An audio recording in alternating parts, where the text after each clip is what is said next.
15 ఏళ్ల క్రితం ప్రేమించి పెళ్లి చేసుకున్న భర్త మరొక మహిళతో వివాహేతర సంబంధం పెట్టుకుని తనని నిర్లక్ష్యం చేయడంతో ఆ ఇల్లాలు తల్లడిల్లిపోయింది. ముగ్గురు పిల్లలకు తల్లైన తన పరిస్థితిని తలచుకుంటే కాళ్ల కింద భూమి కంపించినంత పనైంది. సినిమాల్లో, సీరియల్స్లో ఇలాంటి ఘటనలు తరచూ చూస్తున్నా నిజ జీవితంలో కూడా పెరిగిపోతుండడంతో ఎన్నో పచ్చని కాపురాల్లో నిప్పుల కుంపట్లుగా మారుతున్నాయి.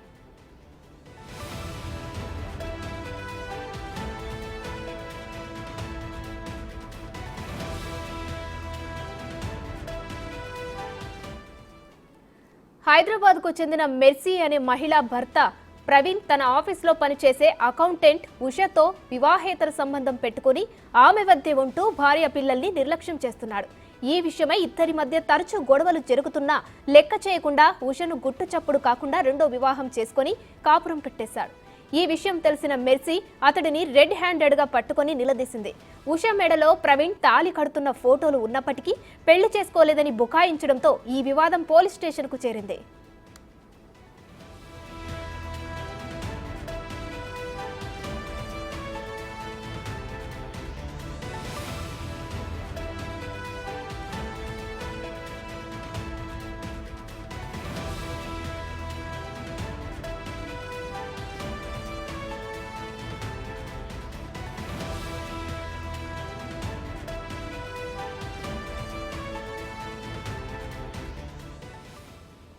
ఈ ఘటనపై బాధిత మహిళ మెర్సీతో మా ప్రతినిధి సుజాత ఫేస్ టు ఫేస్. ఉంటున్నటువంటి ప్రవీణ్ అదేవిధంగా మెర్సీ గత 15 సంవత్సరాల క్రితమే పెళ్లి అయింది. రీసెంట్ గా వాళ్ళిద్దరి మధ్య కూడా గొడవలు కావడంతో విడివిడిగా ఉంటున్నారు. అయితే వైజాగ్ ఘటన మరొక ముందే హైదరాబాద్ లో ఇలాంటి పరిస్థితి, ఎందుకంటే అక్రమ సంబంధం బయటపడడంతో అటు పోలీస్ స్టేషన్ కి ఎక్కారనే చెప్పుకోవచ్చు. ప్రస్తుతం మనతో పాటు మెర్సీ ఉన్నారు.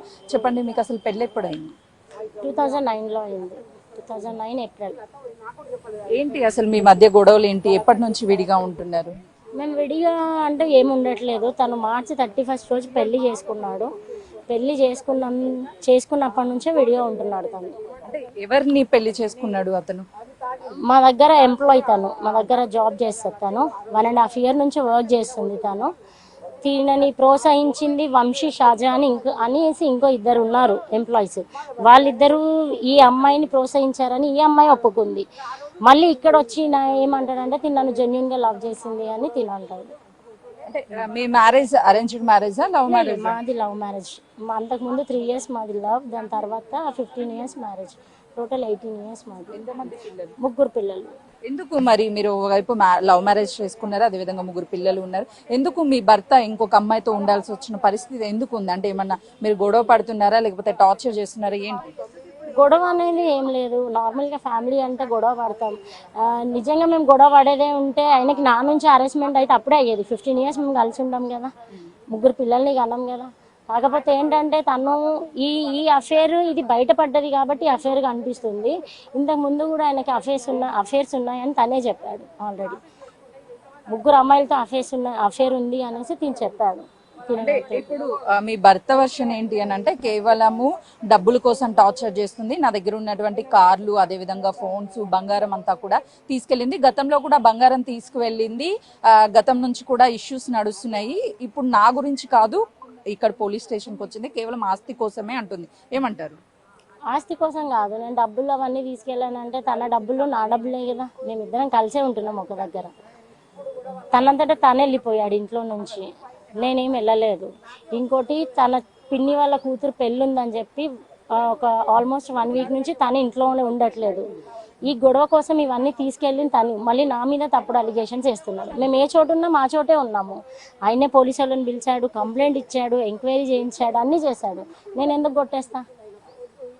అంటే ఈ రోజు ఎందుకు ఐడెంటిఫై చేశారంటే 3 నెలలు అవుతుంది దాదాపు వాళ్ళు పెళ్ళయి, ఈ రోజు ఎందుకు ఇంట్లోకి వెళ్ళి వాళ్ళని రెడీ హ్యాండెడ్ గా పట్టుకున్నాము అంటున్నారు? ఆల్రెడీ పెళ్లి చేసుకున్నారు మీరే అంటున్నారు కదా. ఎట్లా అంటే ఫస్ట్ పెళ్లి చేసుకున్నారు, అయిపోయింది. ఆ రోజే చెప్పాను తప్పు చేస్తున్నావు జాగ్రత్త అని చెప్పాను, వినలేదు. మార్చి 31కి పెళ్లి చేసుకున్నారు. ఏప్రిల్ 17కి వాళ్ళు ఇక్కడ 16కి ఏమో ఇక్కడికి రిటర్న్ వచ్చారు. మనకి ఇక్కడి సిటీలోకి ఊటీలో పెళ్లి చేసుకున్నారు. ఊటీయా బెంగళూరు అసన్ అనే ఊర్లో వాళ్ళు పెళ్లి చేసుకున్నారు. అయితే ఆ రోజు నేను కాల్ చేశా. ఆయన 1 వీక్ నుంచి ఇంటికి రావటంలే. 5 డేస్ నుంచి పిల్లల్ని తీసుకెళ్ళిపోయి వాళ్ళ అమ్మోళ్ళ ఇంట్లో పెట్టుకున్నాడు అంతకుముందే. అదేంటి ఇలా చేస్తున్నాడు అని చెప్పేసి పిల్లల కోసం అని అడిగితే గొడవ చేశాడు అనమాట. గొడవ చేస్తున్నాడు అని చెప్పేసి ఇంకా నేను తర్వాత CCSకి వెళ్ళా. ఇంక ఈ కోపం మీద మా ఇంటి మీదకి 10 మందిని తీసుకొచ్చి దాడి చేయించాడు తనే. వాళ్ళ మమ్మీ అందరూ, వాళ్ళ అక్కలు బావలు అందరూ వచ్చి హరాస్మెంట్ చేశారు. సో ఇది చేసినందుకు ఆయన అమ్మాయిని తీసుకొని వెళ్ళి పెళ్లి చేసుకున్నాడు. ఇదంతా అయిపోతే అమ్మాయి ఆల్రెడీ వచ్చింది. వీళ్ళ హస్బెండ్ ఇక్కడ కంప్లైంట్ పెట్టినప్పుడు వద్దొద్దు నాకు ఈ హస్బెండ్ బతిమలాడాడు, వచ్చే అయిపోయింది ఏదో అయిపోయింది పిల్లల కోసం అని. తిని ఇక్కడ అంబర్పేట PSలో నేను రాను అని చెప్పింది. రాను అని చెప్పాక CCSలో తినొచ్చాడు నా కంప్లైంట్ కోసం. కంప్లైంట్ కోసం వచ్చినప్పుడు అక్కడ ఏం చేశాడంటే నాకు నువ్వు కావాలి అని అన్నాడు. అరే అదేంటి మొన్న అయితే నువ్వు నన్ను అక్కడ వద్దనేసి అన్నావు కదా PSలో, అంబర్పేట PSలో, అదేంటి అంటే లేలే నాకు నువ్వు కావాలి అనేసి అన్నాడు. సో సరే నేను కావాలి అంటున్నావు కదా మరి ఎలా అంటే లేలే దీనికి మనం ఒక పరిష్కారం ఆలోచిద్దాము అన్నాడు. సరేలే అనేసి అన్నా. మళ్ళీ మేమిద్దరం మాట్లాడుకొని సార్ట్అవుట్ చేసుకొని ఈయన ఫ్రైడే ఇట్లా అనగానే ఈయన అంత తొందర నమ్మలేదు. నేను మాట్లాడలేదు, పోలీస్ స్టేషన్లో మాట్లాడిందంటే మళ్ళీ దీంతో మాట్లాడలేదు. సండే నైట్ ఊరికే కాల్ చేసినాడు. ఏంటి అంటే నన్ను ప్రాబ్లమ్స్లో నుంచి బయటికి తీసుకురా ప్లీజ్ అనేసి అన్నాడు. అన్న మనిషి ట్యూస్డే రోజు అమ్మాయిని మేమే బస్సు ఎక్కిచ్చేసాము, వెళ్ళిపోయింది, అంతా అయిపోయింది. మళ్ళీ 3 డేస్కి అదే అమ్మాయిని డబ్బులు వేసి మరీ అమ్మాయిని పిలిపించుకున్నాడు. మళ్ళీ 1 మంత్ నుంచి అమ్మాయితో ఉంటున్నాడు. ఇప్పుడు ఎక్కడ గొడవ అయిందంటే మొన్న థర్స్డే రోజు అమ్మాయి అంతటా అమ్మాయి వెళ్ళిపోయింది. తను నాకు మెసేజెస్ చేసింది, మేడం నాకు సార్ వద్దు మీకే వదిలేస్తున్నాను మీరే ఉంచుకోండి అని అమ్మాయి చెప్పింది. వాయిస్ రికార్డ్ కూడా పెట్టింది. తనని నమ్మొద్దు, రానివద్దు, జాగ్రత్తగా ఉండండి, మీ పైన తను ఏమంటారు చంపడానికి ప్లానింగ్లో ఉన్నారు. ఎందుకు ఆల్రెడీ మ్యారేజ్ చేసుకున్నాక అతన్ని ఎందుకు వద్దనుకుంటుంది? ఎవరిని?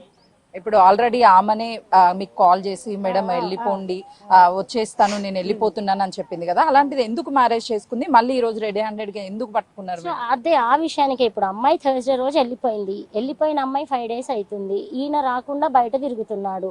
మొన్న వచ్చి ఒక నైట్ ఉన్నాడు, మళ్ళీ నెక్స్ట్ డే మార్నింగ్ వెళ్ళిపోయాడు. అదేంటి అంటే లేలే నేను అలానే అంటే బయటికి వచ్చా నా మనసు బాగోలేక అన్నాడు. సరే అయిపోయిందేదో అయిపోయింది, ఇంట్లోనే ఉండాలి కదా.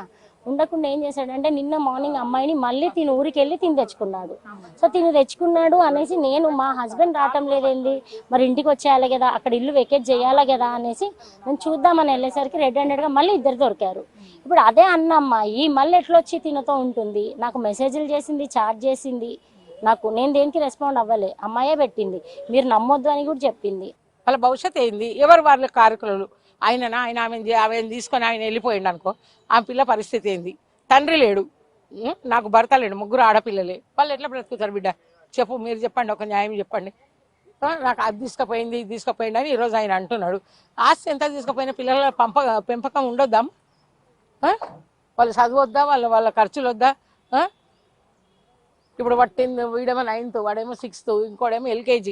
వాడు ఎట్లా చదువుతారు బిడ్డ చెప్పు? వాళ్ళ భోజనం ఏంది, వాళ్ళ ఖర్చులు ఏంది, ఎన్ని ఉంటాయి, ఎన్ని సమస్యలు ఉంటాయి సంసారం విషయంలో.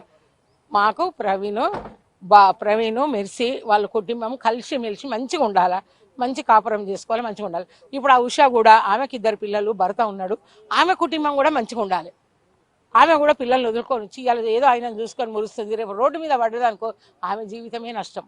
ఆడదానికి ఎటుపోయినా ఇవాళ 16 ఏళ్ళు ఈమెను చేసుకొని వద్దన్నాడు, ఆమెని గ్యారంటీ ఏముంది ఉంచుకుంటాడని చూస్తున్నాం కదా. ఏదైతే అటు ప్రవీణ్ మెర్సీకి సంబంధించినటువంటి కుటుంబ సభ్యులు కలిసే ఉండాలి ఇద్దరు కూడా, ఎందుకంటే ఇటు వీళ్ళకి పిల్లలు ఉన్నారు. ఇప్పుడు ప్రవీణ్ ఇలీగల్ గా ఉంటున్నటువంటి రిలేషన్ లో ఉంటున్నటువంటి అమ్మాయికి కూడా పెళ్ళయి 2 పిల్లలు కాబట్టి ఉషాకి ఇద్దరు కూడా ఖచ్చితంగా ఎవరి ఫ్యామిలీస్ వాళ్ళు ఉండాలి. ఇట్లా ఇల్లీగల్ గా ఉండడం కరెక్ట్ కాదు. ఎందుకంటే ఇప్పటికే ఇటు మెర్సీకి 3 పిల్లలు ఉన్నారు, వీళ్ళు కూడా లవ్ మ్యారేజ్ చేసుకున్నారు కాబట్టి ఖచ్చితంగా మాకు న్యాయం జరగాలి అని అటు మెర్సీ అదేవిధంగా